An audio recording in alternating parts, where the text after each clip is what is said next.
आज की खबर में आप सभी का स्वागत है। तो चलिए बढ़ते हैं देश दुनिया की बड़ी खबरों की ओर। एलन मस्क के साथ क्या करने वाले हैं ट्रंप? टेस्ला सीईओ को दे डाली अंजाम भुगतने की धमकी, रिश्तों को बताया पूरी तरह खत्म। डोनाल्ड ट्रंप ने कहा है कि एलन मस्क के साथ उनके रिश्ते अब खत्म हो गए हैं। इसके साथ ही अमेरिकी राष्ट्रपति ने अरबपति टेस्ला सीईओ को बड़ी धमकी दी है। ट्रंप ने मस्क को गंभीर अंजाम भुगतने की बात कही है। ईद के दिन दिल्ली में 9 साल की बच्ची के साथ हैवानियत रेप के बाद हत्या, खून से लथपथ सूटकेस में किया बंद। पाकिस्तान ने दशकों तक अमेरिका को उल्लू बनाया, अब चीन की बारी। पूर्व IAF अफसर ने खोली पोल। क्रिस्टिन फेयर ने अपने आर्टिकल में लिखा, पिछले कुछ वर्षों में मुझे वाशिंगटन में भारतीय दूतावास के कई अधिकारियों से मिलने का मौका मिला है। सभी ने कभी न कभी एक ही सवाल पूछा कि आखिरी अमेरिकियों को पाकिस्तानी धोखा कैसे देते रहते हैं। मोदी को G7 का निमंत्रण क्यों दिया? कनाडाई PM मोदी को 2 टूक जवाब। निज्जर की जाँच पर चुप्पी। निज्जर हत्याकांड पर टिप्पणी करने से इनकार कर प्रधानमंत्री मार्क कार्नी ने संकेत दिया है कि वह इस संवेदनशील मामले को राजनीतिक रंग देने के बजाय कानूनी प्रक्रिया पर भरोसा करते हैं। गैलेक्सी तो फायर निकले, यूक्रेन ने मार गिराया रूस का 7 अरब वाला फाइटर जेट। भारत की मिसाइल बस जिसके पैसेंजर है परमाणु बम, 58,000 किलोमीटर रेंज, एक साथ कई टारगेट तबाह करने में कैपेबल। भारत डिफेंस पावर को बढ़ाने के साथ ही उसे लगातार अपग्रेड कर रहा है। ब्रह्मोस क्रूज मिसाइल, आकाश के साथ S-400 air defence system, tank की fleet, Rafale fighter jet. Bharat की म्यान में सजे कुछ नगीने हैं। भारत के पास एक और कोहिनूर हीरा है जिसकी ताकत से दुश्मन थर थर कांपते हैं। NDA में सीट शेयरिंग पर पटना में भी हो गई बैठक, जानिए किसको कितनी सीट मिलेगी। बिहार विधानसभा चुनाव के लिए NDA में सीट शेयरिंग को लेकर चर्चा जारी है। एक दुश्मन के पीछे उसके कई दोस्त। भारतीय सैन्य रणनीति और विदेश नीति पर फिर से विचार जरूरी, नई सोच के साथ जरूरी। पहलगाम आतंकी हमले के बाद हुए भारत पाक युद्ध में चीन और अन्य देशों ने पाकिस्तान का साथ दिया था। क्या इससे यह बात स्पष्ट होती है कि भविष्य में किसी युद्ध की स्थिति बनती है तो हमारे एक दुश्मन के पीछे उसके कई दोस्त होंगे।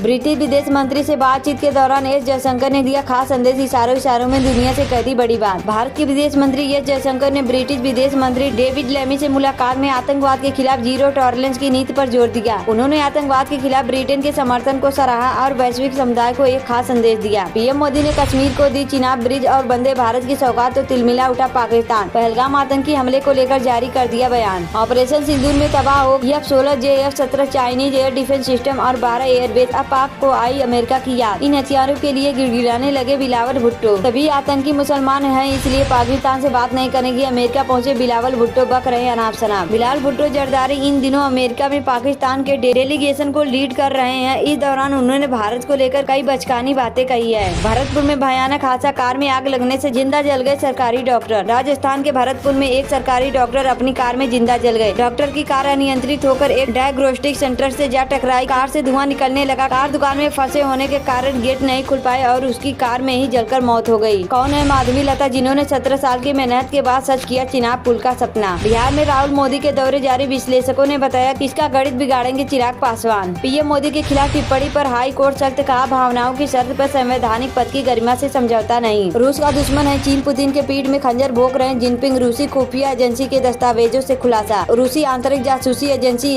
SFB ने एक लीक दस्तावेज में चीन को दुश्मन बताया है। उसने कहा है कि चीन दोस्ती की आड़ में रूस की जासूसी कर रहा है। ट्रंप ने अमेरिका में 12 देशों के नागरिकों की एंट्री पर लगाई रोक तो भड़क गया ईरान, बोला मुसलमानों के लिए इतनी जल्दी। ईरान ने अमेरिका द्वारा लगाए गए यात्रा प्रतिबंध की कड़ी निंदा की है। ईरान ने इसे ईरानियों और मुसलमानों के खिलाफ नफरत बताया है और कहा है कि यह अंतर्राष्ट्रीय कानून का भी उल्लंघन है। केदारनाथ में बड़ा हादसा टला, हाईवे पर हेलीकॉप्टर की इमरजेंसी लैंडिंग। केदारनाथ मंदिर के लिए 6 यात्रियों को लेकर जा रहे क्रिस्ट एविएशन के एक हेलीकॉप्टर को तकनीकी खराबी के कारण हाईवे पर उतारना पड़ा। मानसून ने पकड़ी रफ्तार, 8, 9, 10, 11, 12 और 13 जून को तूफानी बारिश का इन जिलों में अलर्ट। मौसम विभाग ने आगामी सप्ताह के लिए बारिश का पूर्वानुमान जारी किया है। मौसम विभाग के मुताबिक यूपी, उत्तराखंड समेत देश के विभिन्न हिस्सों में मूसलाधार बारिश की संभावना है। आजमगढ़ वाराणसी राष्ट्रीय राजमार्ग पर रामगढ़ गांव के सामने शनिवार को एक दर्दनाक सड़क हादसा हुआ है। इंग्लैंड दौरे से पहले वैभव सूर्यवंशी ने फिर काटा बवाल, जमकर लगाए लंबे लंबे छक्के, बॉलर्स ने पकड़ा सिर।